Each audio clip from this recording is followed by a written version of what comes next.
5월은 가정의 달입니다. 우리 교회에서는 이 달을 사랑과 감사의 달로 지냅니다. 오늘 첫째 주일은 어린이 주일이고 다음 주일은 어버이 주일입니다. 21일은 둘이 하나라는 뜻이 담긴 부부의 날입니다. 그래서 셋째 주일은 부부 주일로 지키고 15일은 스승의 날인데 올해는 넷째 주일이 성령 강림절이어서 특별히 우리의 스승이신 성령님을 조명해 보고자 합니다. 그리고 마지막 다섯째 주일은 청년 주일로 지키도록 하겠습니다. 오늘은 어린이 주일입니다. 그래서 성경적인 자녀 교육에 대해서 나누어 보고자 하는데요. 좀 더 집중하셔서 말씀을 마음판에 잘 새기시고 나에게 주시는 하나님의 말씀으로 받으시기를 바랍니다. 아브라함을 가리켜서 흔히 믿음의 조상이라고 부릅니다. 그러나 아브라함이 행위로서 그가 행한 행위로서 의롭다 하심을 받은 것은 아닙니다.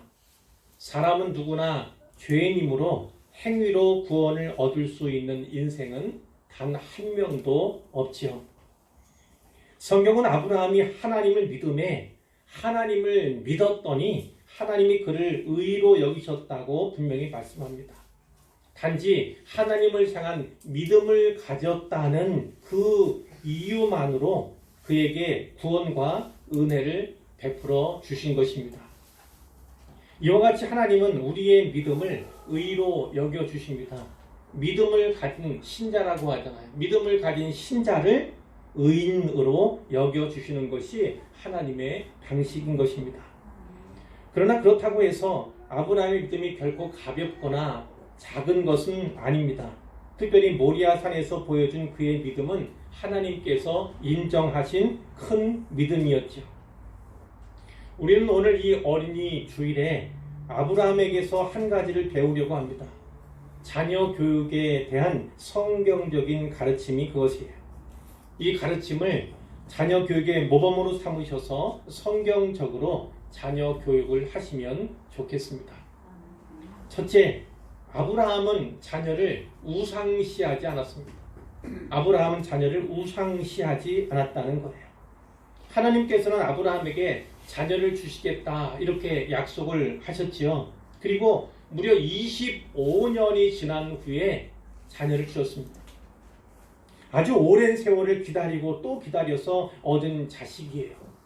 하지만 그 정도가 아니었죠. 하나님께서 아브라함에게 자녀를 약속하신 것은 아브라함의 나이 75살 때였어요. 그러니까 오늘날로 말하자면 할아버지. 아무리 건강해도 건강한 할아버지잖아요.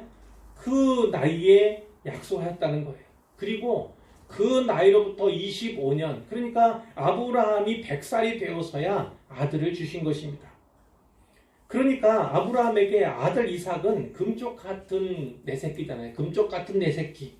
그리고 눈에 넣어도 아프지 않을 만큼 아주 귀하고 귀한 자식이 아닐 수 없어요. 물론 아브라함에게는 당시에 이삭 외에도요 또 한 명의 아들이 있었습니다. 그의 이름은 이스마엘입니다. 아브라함의 부인은 사라였죠. 아브라함과 사라 사이에는 자녀가 없었습니다. 두 사람 다 나이가 많았기 때문에 더 이상 자녀를 기대할 수가 없는 형편이었습니다. 그런데 그때 하나님께서 아브라함에게 네게 자식을 주마 이렇게 약속을 하신 거예요. 솔직히 믿을 수가 없었지 않습니까? 아브라함도 사라도 믿을 수 없었어요. 그렇지만 기다렸습니다. 문제는 끝까지 기다리지 못했다는 데 있어요. 그래서 기다리던 중에 꾀를 생각해낸 거죠. 사라의 몸종인 하갈, 그 하갈을 통해서 아이를 낳고자 한 것입니다. 이스마엘은 그렇게 태어났습니다. 그런데 하나님께서 내가 네게 약속한 아들은 그가 아니라 이렇게 말씀하시는 거예요. 그리고 아브라함이 100살 그리고 사라가 90살이 되었을 때에 자식을 주셨는데 그가 이삭입니다. 그래서 성경은 이삭을 가리켜서 약속의 자녀다 이렇게 말씀하고 있죠. 갈라디아서 4장 28절에 보면 형제들아 너희는 이삭과 같이 약속의 자녀라 이런 말씀이 있어요. 이삭도 약속의 자녀였고 또 우리도 약속의 자녀다라는 것이죠. 이렇게 태어난 아들이니까 얼마나 예뻤겠습니까? 뭐든지 아낌없이 다 해주고 싶지 않았겠습니까? 창세기 21장 8절에 보면 이삭이 젖을 떼는 때에 아브라함이 큰 잔치를 베풀었다. 이런 기록이 있습니다. 그런데 오늘 본문에 보시면 하나님께서 아브라함에게 이런 명령을 하시는 거예요. 2절에 네 아들, 네 사랑하는 독자 이삭을 데리고 모리아 땅으로 가서 내가 네게 일러준 한 산 거기서 그를 번제로 드리라. 이렇게 명령을 하신 것입니다. 하나님께서 이삭을 누구라고 부르십니까? 네 사랑하는 독자 이렇게 말씀하고 있어요. 아브라함에게는 이스마엘이라는 또 다른 아들도 있었지만 형이 있었지만 하나님께서는 이삭을 독자 즉 사랑하는 네 외아들 이렇게 부르시고 계신 거예요. 하나님께서 원하셨던 그리고 하나님이 주시려던 약속의 자녀는 이삭뿐이기에 하나님이 이렇게 부르신 것입니다. 그 독자 이삭을 아브라함이 얼마나 사랑하고 있는지 하나님은 잘 알고 계신 거죠. 그것을 아시는 하나님께서 그런 아들을 모리아산으로 데리고 가서 거기서 번제로 드리라. 번제로 드리라는 건 번제가 불에 짐승을 태워서 하나님께 드리는 제사법 아닙니까? 그러니까 그 아들을 번제로 드리라는 건 아들을 번제물로 불에 태우라는 거죠. 죽여서. 그렇게 명령을 하신 거예요. 믿을 수 없는 말씀이지요. 하나님께서 이런 요구를 하셨다는 게 도저히 믿어지지 않습니다. 아브라함도 그랬을 거예요. 하지만 성경에는요. 하나님께서 이런 명령을 아브라함에게 주신 이유가 분명하게 나타나 있습니다. 1절에 보면 아브라함을 시험하시려고 라고 되어 있어요. 하나님께서 아브라함의 믿음을 테스트해 보시려고 시험을 치신 거예요. 하나님께서 내신 시험은 매우 어려운 시험이었습니다. 누구도 자기 아들을 번제물로 드릴 수는 없을 거예요. 그리고 시험 기간이 무려 3, 4일이나 되었습니다. 과목이 많은 게 아니었어요. 한 과목도 아니었어요. 단 한 문제뿐이었습니다. 단 한 개의 문제인데 시험 기간이 3, 4일이나 됩니다. 길어요. 그게 무엇을 의미하는지 잘 아시잖아요. 그만큼 이 시험은 어려운 시험이라는 거죠. 고민에 고민을 거듭해야 풀 수 있는 시험인 거예요. 충분히 고민할 시간을 주시고 결정하도록 하나님께서 하신 겁니다. 하지만 놀랍게도 아브라함은 하나님의 명령을 따르죠. 3절 이하에 보니까 아브라함이 아침에 일찍 일어납니다. 그 중간에 빠진 뭔 내용이 있죠. 아내 사라에게는 말하지 않았어요. 그 엄마는 특별히 모성애라는 게 있잖아요. 그래서 아들 그렇게 하겠다 이야기하면 보내주겠습니까? 어찌하든지 말리려고 할 거예요. 순종하기 위해서 아내에게 사라에게 말하지 않은 거예요. 그 다음에는 나귀의 안장을 지우고 또 두 종과 그의 아들 이삭을 데리고 번제에 쓸 나무를 쪼개어 가져가기까지 합니다. 산이니까 거기에 나무가 있을 수도 있는데 또 반대로 하면 없을 수도 있잖아요. 준비하는데 시간이 걸릴 수도 있지 않습니까? 그러니까 번제에 쓸 나무까지 철저하게 준비하는 거지요. 왜요? 순종하기 위해서요. 그리고 떠나서 하나님께서 일러주신 곳으로 가기 시작합니다. 그리고 제3일에 가는 것만도 3일 길이었다는 거예요. 이제 그 하나님 말씀하신 곳 그 멀리서 바라보는 위치까지 당도하게 되는 거죠. 가는 길만도 3일 길이었으니까 아브라함은 고민하고 또 고민했을 거예요. 하나님께서 이렇게 고민하고 또 고민하도록 긴 시간 가까운 곳에서가 아니라 모리아산이라고 하는 먼 산에 가서 그렇게 번제를 드리라고 말씀을 하신 거예요. 그러나 아브라함은 발걸음을 멈추거나 돌이키지 않습니다. 여러분, 하나님은 왜 하필 이삭을 시험의 도구로 택하셨을까요? 왜 그렇죠? 아브라함이 가장 아끼고 사랑하는 것이 이삭이기 때문이에요. 그에게 자기 목숨과 같이 자기 생명과 같이 소중한 것이 바로 이삭이었기 때문입니다.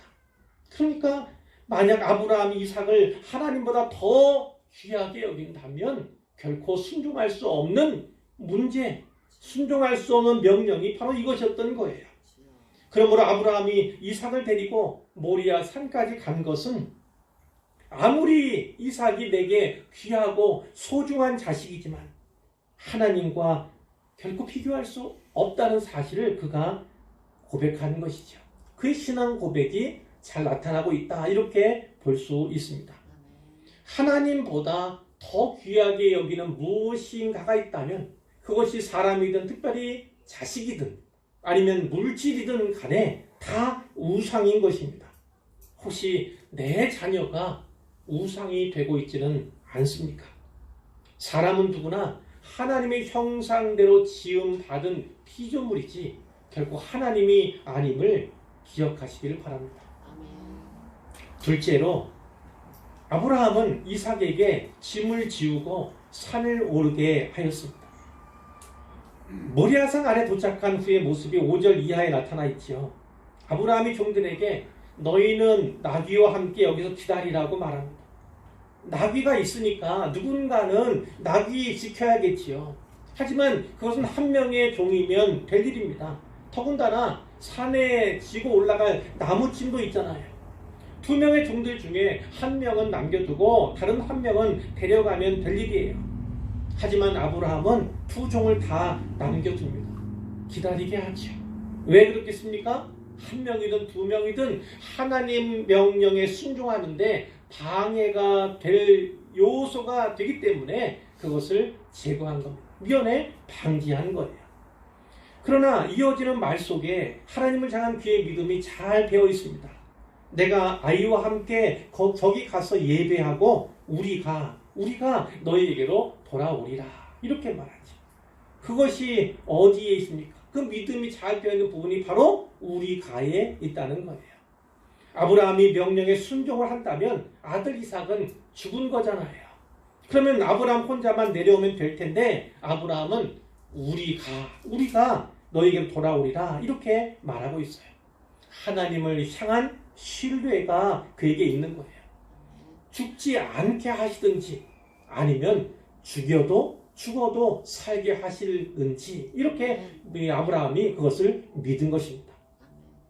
이제 아버지와 아들 단 둘이서 산을 오르게 되었는데 6절을 보십시오. 아브라함이 이에 번제나무를 가져다가 그의 아들 이삭에게 지우고 자기는 불과 칼을 손에 들고 2사람이 동행하더니, 아브라함은 이삭을 모리아산에서 번제물로 드리려 하잖아요. 점차 시간이 가까웁니다. 이제 산만 오르면 아들을 번제물로 드려야 하는, 번제로 드리기 위해서 칼로 그 아들을 죽여야 하는 그런 시간이 다가오고 있어요. 아브라함의 마음이 어떻겠습니까? 속이 타들어가지 않겠습니까? 이런 상황이라면 불과 칼 같은 가벼운 짐은 아들에게 맡기고 번제나무 무거우니까 아버지가 자기가 치고 가려고 할 거예요. 물론 아브라함의 나이는 110세가 훌쩍 넘은 상태의 이때는 이삭의 나이는 청소년기입니다. 아마 17살 내지 19살 요 어간일 텐데 그것을 본다면 아들이 짐을 지는 게 합당해 보이기도 합니다. 하지만 아들은 이제 마지막 길잖아요. 자기 손에 의해서 죽임당하고 번제물로 드려질 아들 아닙니까? 그 마지막 길이니까 조금이라도 편하게 해주고 싶은 마음이 또 아버지의 마음이 아니겠습니까? 부모의 마음이 아니겠어요? 그러나 아브라함은 번제나무 짐을 이삭에게 지게 합니다. 이런 해석이 있기는 해요. 불이나 칼은 위험한 도구니까 그것을 혹시 아들이 가져가다가 아들은 재물이 될 몸이잖아요. 자칫 재물이 될 자기 몸에 흠이라도 생기면 안 되어서 그것 대신에 이 나무 장작을, 번제나무를 아들에게 맡겼다, 이런 해석이 있기는 합니다. 맞는 말 같기도 하지만 무거운 짐을 지고 가다가 넘어지거나 쓰러질 수도 있잖아요. 그러면 몸에 또 생체가 날 수 있고 흠이 날 수도 있지 않습니까? 그래서 그거 역시도 큰일이니까 꼭 그렇게만 해석할 수 있는 것은 아니라고 보고요. 자, 변함없는 한 가지 사실은 아브라함이 이삭에게 무거운 짐을 지웠다는 사실이에요. 부모들은 자식에게 짐을 지우려 하지 않습니다. 아니죠. 그 정도가 아니라 어떤 부모는 자신이 자식에게 짐이 되지 않으려고 합니다. 자식을 키우는 동안 그 자식을 안고 업어 키우는 동안 단 한 번도 짐이라고 여기지 않았으면서도 늙은 부모는 혹여 자식에게 짐이나 되지 않을까 염려하고 두려워합니다. 그리고 어떤 자식은 실제로 자기를 낳아주고 길러준 부모를 짐이라고 생각을 합니다. 요즘 부모들은 자식에게 짐을 지우려 하지 않지요. 모든 짐을 대신 져주려고 합니다. 어떻게든 편하게 키우려 하죠. 그 결과 아이들은 짐을 지지 않으려고 합니다. 짐 지는 것을 귀찮아합니다. 가벼운 짐도 버거워합니다. 자기 짐을 남에게 전가하려고 합니다. 자기 가방 들기가 싫어서 친구를 이른바 가방 모치로 삼는 나쁜 짓을 행하기도 하죠. 자식이 아플 때면 내가 대신 아팠으면 하는 게 부모의 마음이지 않습니까? 자식이 힘들고 괴로워할 때면 그것을 보고 더 힘들어하며 더 괴로워하는 것이 부모의 마음입니다. 하지만 자기 짐은 자기가 지도록 해야 합니다. 나이에 맞는 짐이 다 다르지요. 나이가 들어감에 따라 감당해야 할 짐의 무게도 늘어가야 합니다. 그래도 자기가 져야 할 짐은 스스로 지도록 해주는 것이 바른 길입니다. 정작 중요한 건 이거예요. 아버지와 아들이 동행하고 있다는 사실입니다. 아버지 아브라함은 하나님의 뜻을 알잖아요. 현실은 고통스럽지만 시험인 줄도 압니다. 그러나 아들 이삭은 그것을 모르지요. 하나님의 뜻을 전혀 알지 못합니다. 그럼에도 아버지와 아들은 동행하고 있는 거예요. 이것이 어떻게 가능합니까? 아들에게 아버지에 대한 신뢰가 있기 때문이에요.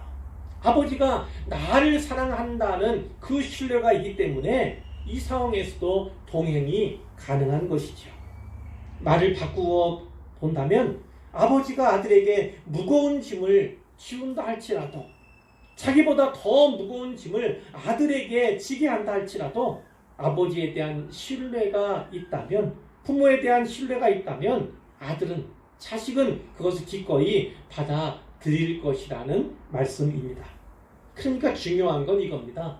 부모와 자식 사이에 사랑에 기초한 신뢰를 더욱 두텁게 쌓아가야 한다. 이 말씀을 드리고자 하는 것입니다. 셋째, 아브라함은 평소 이삭의 신앙교육에 힘썼습니다. 물론 이것이 지도적으로 나와 있지는 않아요. 신앙교육에 힘썼을 것으로 이렇게 볼 수가 있다는 내용이에요. 산을 오르는 중이었어요. 이삭이 아버지 아브라함에게 물었습니다. 아버지, 불과 나무는 있는데 번제할 어린 양은 어디 있습니까? 이렇게 물었어요. 아들은 별 생각 없이 물었겠지요. 설마 자기가 번제할 어린 양이라는 생각, 꿈에도 상상이나 했겠습니까? 그러나 그 질문을 받는 아브라함의 심정은 다른 거잖아요. 억장이 무너져 내리지 않았겠습니까? 그러나 아브라함은 침착하게 대답해요. 8절에 보면 내 아들아, 번제할 어린 양은 하나님이 자기를 위하여 친히 준비하시리라, 이렇게 이야기를 합니다. 둘러대는 말이었을까요? 아니면 신앙의 고백이었을까요? 둘러대는 말로 보기에는 매우 그 내용이 심오하다, 이렇게 볼 수가 있고요. 신앙의 고백임에 틀림이 없습니다. 하나님이 자기를 위하여, 이런 표현이 있어요. 또 성경에는 자기 이름을 위하여 라는 표현도 나타납니다. 이를테면 시편 23편 3절 말씀에 내 영혼을 소생시키시고 자기 이름을 위하여 의의 길로 인도하시는도다, 이런 내용이 있었지요. 자, 좀 더 심오한 내용으로 살펴볼 수도 있고 들어갈 수도 있겠지만 하나님께서 자기 영광을 위하여, 이 정도로 이해하면 좋을 듯 합니다. 그런데 저는 그것보다 아브라함의 이 말에 이삭이 수긍을 했다는 게 더 중요한 듯이 보입니다. 걱정할 것 없어. 하나님께서 친히 준비하실 거야. 두려워할 것 없어. 하나님이 너를 지켜주실 거야. 염려하지 마. 하나님이 도와주실 거야. 근심할 필요 없어. 하나님이 인도해 주실 거야. 바로 이 표현과 같은 표현이에요. 아브라함은 어쩌면 늘 항상 이렇게 해왔을 것으로 짐작할 수 있어요. 이삭은 아버지에게서 늘 이렇게 듣고 배워왔던 것이죠. 신앙교육은 주일만 아니라 평소에도 해야 하는 것입니다. 교회에서만 아니라 가정에서도 해야 되고요. 그리고 일상 속에서도 해야 하는 것이 신앙교육입니다. 바라건대 위와 같은 말, 걱정할 것 없어. 하나님이 준비하실 거야. 두려워할 것 없어. 염려할 것 없어. 근심할 것 없어. 하나님께서 해주실 거야. 이런 말이 유난스러운 말, 별스러운 말이 되지 않도록 하시기를 바랍니다. 학교 들어가기 전에 학교 전교육도 중요하고, 학교 들어가서는 학교 교육도 중요하고, 또 나아가 전문적인 지식을 배우고 갖추는 것도 중요하지만 신앙교육은 더욱더 중요합니다.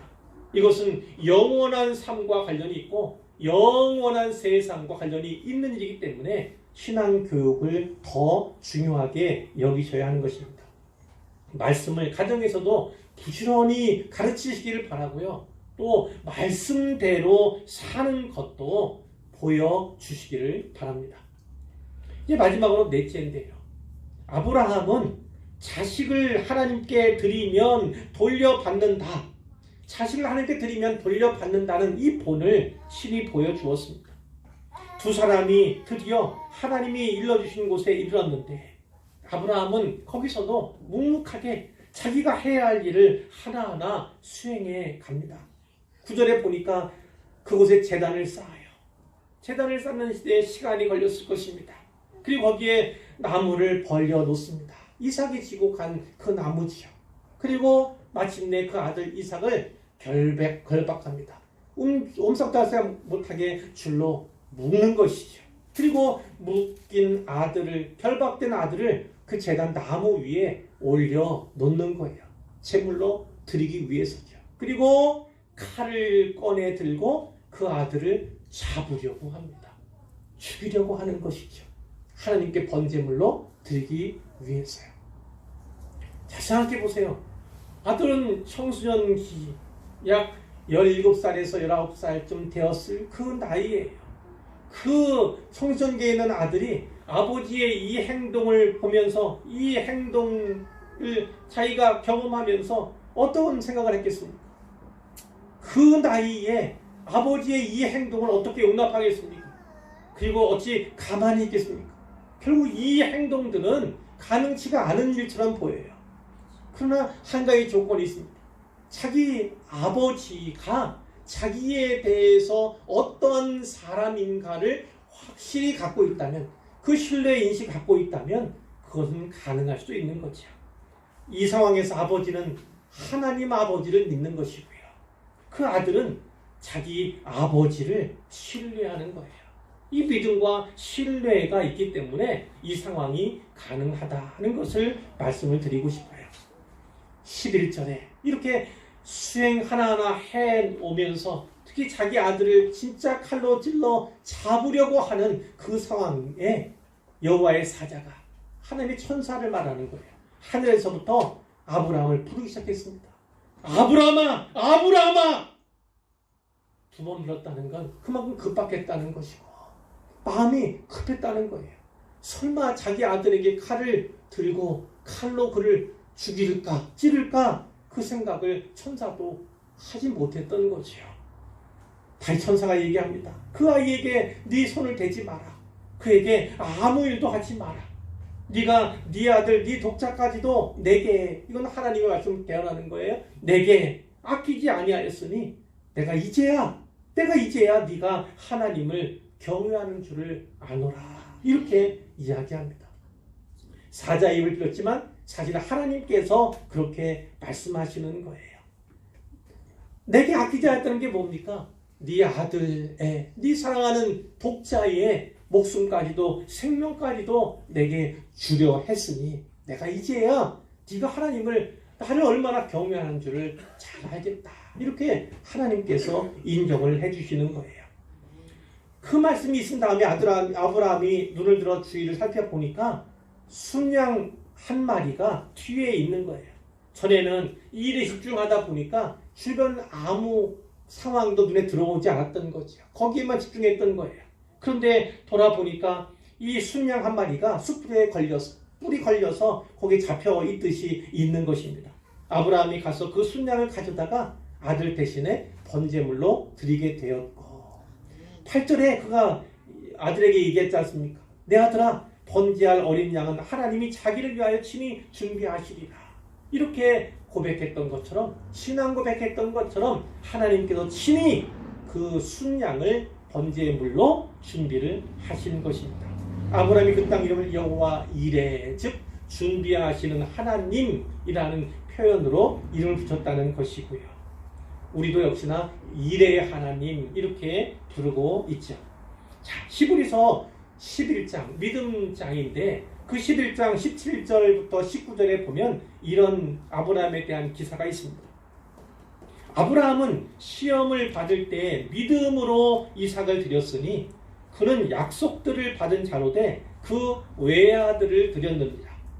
그에게 이미 말씀하시기를 내 자손이라 칭할 자는 이삭으로 말미암으리라 하셨으니 그가 하나님이 능히 이삭을 죽은 자 가운데서 다시 살리실 줄로 생각한지라 비유컨대 그를 죽은 자 가운데서 도로 받은 것이니라. 이런 표현이 있는 것입니다. 하나님께 드렸더니 하나님께서 도로 주셨다는 거예요. 하나님께로부터 도로 받았다. 이런 표현이지요. 하나님께 아들을 드렸더니 하나님께서 그 아들을 도로 돌려주셨다. 돌려받았다는 것입니다. 하나님을 사랑하고 예수님을 사랑하는 그 사랑 안에서 자라나고 양육되는 자녀들은요, 하나님께서 이처럼 함께 해주시는 거예요. 사랑하는 성도 여러분, 내 자식이 아무리 예쁘고 귀하고 소중하다 할지라도 그 자식을 하나님께 드려야 합니다. 하나님께 드려야 해요. 예배를 통해서 자신을 하나님께 드리게 하십시오. 기도를 통해서 자기 소원을 하나님께 아뢰게 하십시오. 하나님께서 주신 시간, 그 일생 가운데 정확한 시간들을 하나님께 온전히 드리게 하십시오. 공부하다가 월요일날 시험 시작될 수 있잖아요. 그 월요일에 시험이 시작된다 할지라도 주일 하루만큼은요, 그 전날이 주일이라도 하나님께 온전히 드리는 훈련을 해야 합니다. 성경 공부를 시키고 공과 공부를 마치도록 해야 합니다. 물질도 마찬가지예요. 어릴 때부터 물질을 하나님께 드리는 훈련을 해야 합니다. 훈련 없이 되는 일은 아무것도 없어요. 갑자기요? 그렇지 않습니다. 모든 것은 다 훈련을 통해서, 반복적인 훈련을 통해서 점차점차 이루어져 가는 것이고, 그것이 성숙해지고 성장해져 가는 것이기 때문이죠. 그러면 하나님께서 하나님의 사람으로 만들어서 돌려주실 거예요. 자녀들 앞에서 하나님을 경외하는 모습을 보여주십시오. 그러면 그 부모의 본을 따라서 자녀도 하나님을 경외하는 자가 될 것입니다. 자녀 교육에도 그래서 심은 대로 거두게 하시는 그 원리가 적용이 되는 겁니다. 콩 심은 데 콩 나고 팥 심은 데 팥이 나잖아요. 많이 심으면 많이 거두고 적게 심으면 적게 거두게 되는 것입니다. 진실되게 심으면 참된 열매를 얻게 되는 것이고요. 건성으로 심으면 자녀도 건성 신앙생활 하게 되는 것입니다. 이제 15절 이하의 말씀을 보십시오. 여호와의 사자가 하늘에서 두 번째, 첫 번째는 아브라함아 이 말이었던 것이고 그 이후의 말씀인데 여기 두 번째 아브라함을 부릅니다. 그러면서 뭐라고 말씀하십니까? 네가 이같이 행하여 내 아들 내 독자도 아끼지 아니하였은즉, 아버지 아브라함이 부모가 이렇게 자기 자식 그 외아들마저 아끼지 않고 하나님께 바치려고 드리려고, 그래서 말씀에 순종하려고 했더니 뭐라고 말씀합니까? 내가 네게 큰 복을 주고 해요. 그 순종한 사람이 먼저 하나님께 큰 복을 받게 되는 것입니다. 그런데 그 복은 거기서 끝나는 것이 아니에요. 그 대에서 끝나는 것이 아닙니다. 자녀도 복을 받고 그 후손이 복을 받는 거예요. 뒤에 말씀 보세요. 내 씨가 계속 나오잖아요. 내 씨가 크게 번성하여 하늘의 별과 같고 바닷가 모래와 같게 할 것이다. 내 씨가 그 대적의 성문을 차지하게 될 것이다. 내 씨로 말미암아 천하 만민이 복을 받게 될 것이다 말씀하죠. 물론 이것은 아브라함 후손에 관한 일이고 그 후손 가운데 오실 메시아에 대한 예수 그리스도에 대한 예언이지만 그 후손을 향한 그 자녀를 향한 하나님의 약속으로도 또한 받을 수 있는 부분이에요. 시에가 나오지 않습니까? 시한 얘기예요. 결국은 심은 대로 거둔다는 원리를 하나님께서 우리에게 가르쳐 주시는 거예요. 이렇게 아브라함 본인에게도 그렇고 그 자녀와 후손에게 이 복을 약속한 이유가 무엇이라고요? 네 아들 네 독자도 아끼지 아니하였음즉이에요. 18절 마지막에 이는 네가 나의 말을 준행하였기 때문이다 이렇게 말씀하고 있는 거예요. 그러니까 하나님 말씀에 순종하고 그 말씀을 따라 준행한다는 건 하나님께 영광을 드릴 뿐만 아니라 그것 스스로가 복을 받고 자녀가 잘 되고 후손이 잘 되는 복을 받는 그런 기회가 되는 것이고 그런 통로가 된다는 사실을 반드시 기억하시기를 바랍니다. 잠언 22장 6절 말씀 이번 주 우리가 암송하기로 한 그 말씀 끝으로 이제 말씀을 맺으려고 해요. 마땅히 행할 길을 아이에게 가르치라.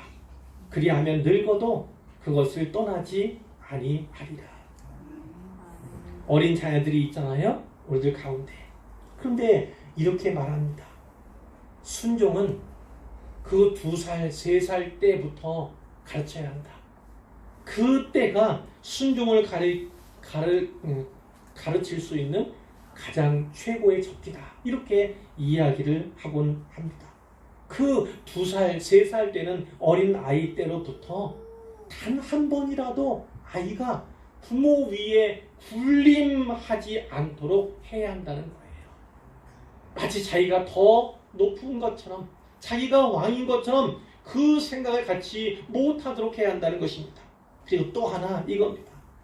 아무리 어린 아이들이라 할지라도 아이들이 무례하게 행동하는 것을 사랑이라는 이름으로 결코 방임해서는 안 된다. 이런 지적도 하는 것을 보게 됩니다.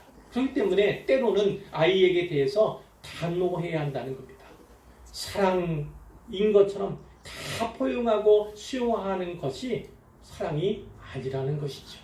때로는 매를 들어야 하고 때로는 야단과 꾸중을 해야 합니다. 그러면서 마땅히 행할 길을 아이에게 가르치면 내가 늙어요. 부모가 늙어도 그 가르침에서 떠나지 않습니다. 뿐만 아니라 그 아이가 늙을 때까지 그 부모의 가르침, 그 부모의 행할 길을 가르친 그 내용 가운데서 떠나지 않는다. 이렇게 성경이 분명하게 말씀하시는 것입니다. 바라건대 삶 속에서 친히 본을 보여주시기를 바랍니다. 그러면 그 아이는 어머니 아버지의 믿음의 본을 따라서 하나님의 사람으로 믿음의 사람으로 자라가게 될 것입니다.